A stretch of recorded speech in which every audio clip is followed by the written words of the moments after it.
Polska pomogła otworzyć negocjacje rewizji ETS-u dwójki. Wodór i wiatraki na morzu notują kryzys modelu biznesowego.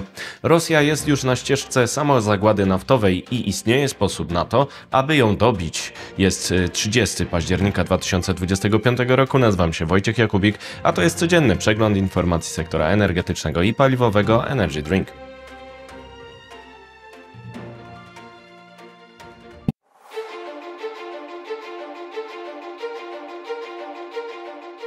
Partnerem kanału Energy Drink jest Orlen. Zaczynamy jak zawsze od informacji dnia. Rosja jest już na ścieżce samozagłady naftowej i istnieje sposób, by ją dobić. Dane z Rosji pokazują, że jest ona na ścieżce samozagłady naftowej, ale presja Zachodu jest wciąż niewystarczająca. Z pomocą przychodzi spadek cen ropy na giełdzie i nowe sankcje. Bank Centralny Rosji przygotował najczarniejszy scenariusz rozwoju gospodarki rosyjskiej. Jeżeli ropa naftowa stanieje przez konkurentów Kremla, a sankcje będą ograniczać przychody z węglowodorów, Rosjan czeka załamanie gospodarcze jak po upadku Sowietów. Podcast Energy Drink opisał scenariusz ryzyka z prognozy Centralnego Banku Rosji o głównych kierunkach polityki monetarnej na lata 26-28, który zakłada spadek wzrostu gospodarczego Rosji o 2,5 do 3,5% PKB w 2026 roku i o 2 do 3% w 2027 roku. Spadek w czwartym kwartale 2026 roku miałby w takim scenariuszu sięgnąć 6-7%.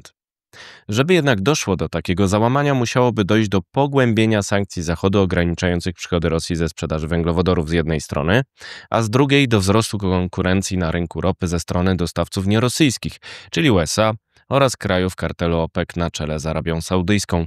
Centralny Bank Rosji ostrzega, że w takim scenariuszu pojawiłoby się ryzyko wyczerpania Funduszu Bogactwa Narodowego do końca 2026 roku.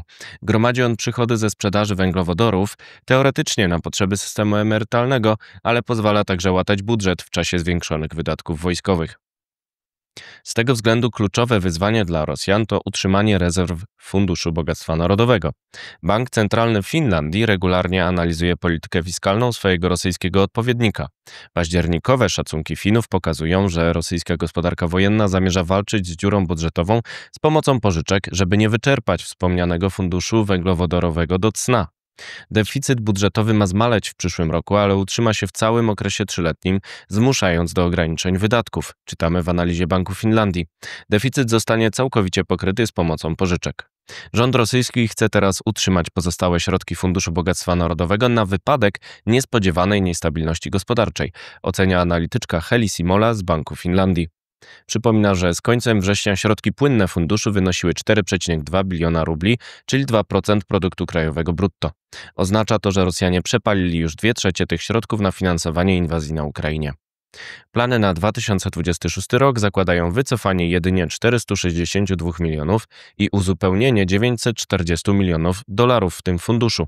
W 2027 roku fundusz ma pozostać nietknięty, a w 2028 roku jego zasoby mają wzrosnąć o 4,1 miliardów dolarów dzięki większym przychodom ze sprzedaży węglowodorów.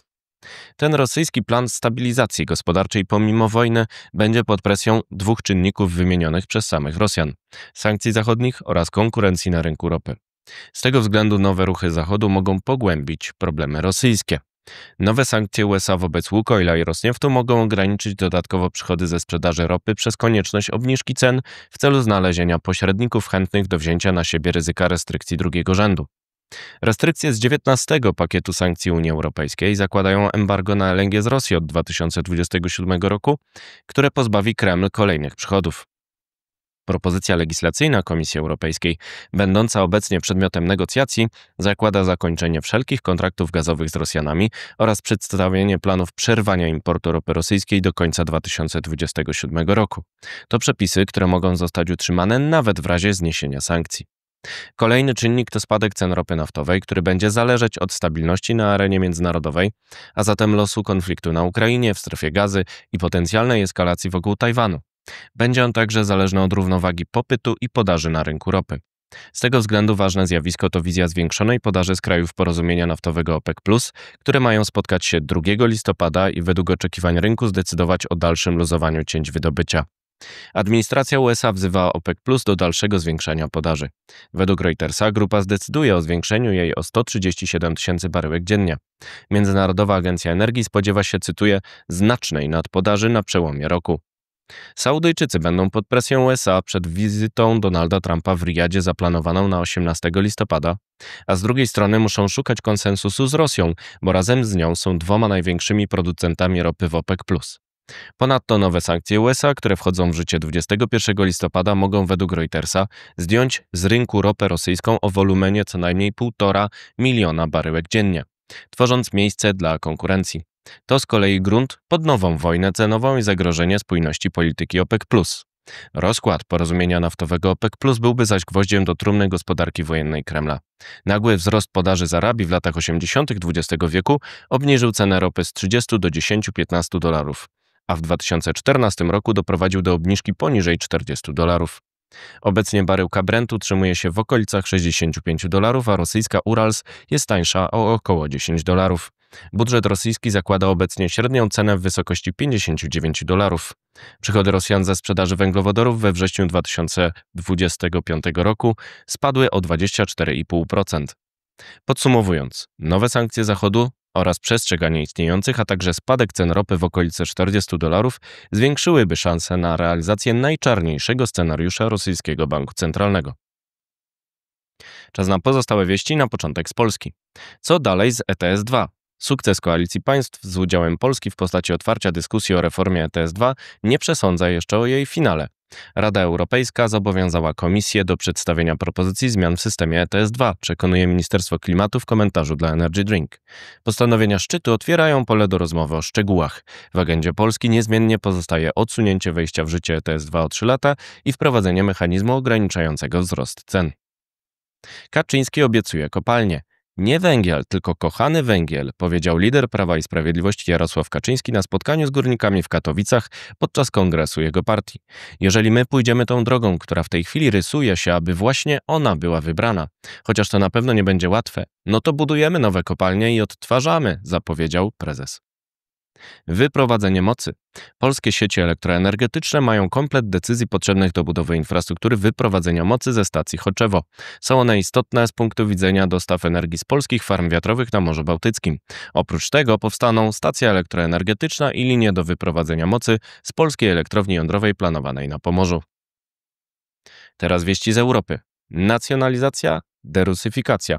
Źródła Reutersa przekonują, że Niemcy rozważają nacjonalizację udziałów rosyjskiego Rosnieftu w ich rafineriach, w tym w rafinerii Schwedt, ważnej dla Polski.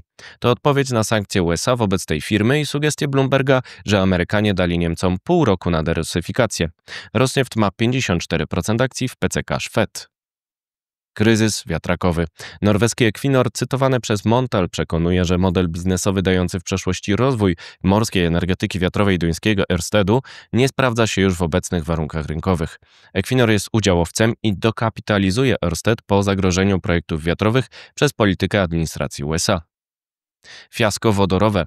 Federalny Trybunał Obrachunkowy w Niemczech ocenia, że rozwój gospodarki wodorowej nie przebiega zgodnie z planem. Wzywa do fundamentalnej rewizji strategii. Cytuję: tak długo jak wodór nie stanie się konkurencyjny, stałe subsydia państwowe zagrażają finansom federalnym, które już są w rozkładzie, ostrzega. Zdaniem Trybunału nie ma odpowiedniej podaży i popytu na wodór ze źródeł odnawialnych. Jeszcze wieści ze świata. Terroryzm energetyczny Rosji. Ataki dronów Rosji wymierzone w infrastrukturę energetyczną na Ukrainie wywołały lokalne blackouty w większości regionów kraju. Ukraińskie Ukrenergo wzywa do oszczędzania energii. Polska i sojusznicy poderwali prewencyjnie myśliwce. Układ o metalach. Donald Trump i Xi Jinping spotkali się w Korei Południowej. Prezydent USA napisał, że jest układ, a Chiny zapewnią metale ziem rzadkich. Restrykcje w tym zakresie miały wejść w życie od listopada, ale pojawiły się nieoficjalne informacje o ich odroczeniu o rok w zamian za ustępstwa Amerykanów. USA mają obniżyć cła na towary Chin z 57 do 47%. Cisza po burzy. Odwet Izraela w strefie Gazy po zabójstwie izraelskiego żołnierza doprowadził do śmierci 104 ludzi. Tel Awiw przekonuje, że zawieszenie broni wynegocjowane z udziałem Donalda Trumpa pozostaje w mocy. Trump przekonywał, że Izrael miał prawo do odwetu. To wszystko w materiałach przygotowanych dzisiaj, następne oczywiście już jutro, więc zapraszam Państwa serdecznie. Do zobaczenia, do usłyszenia.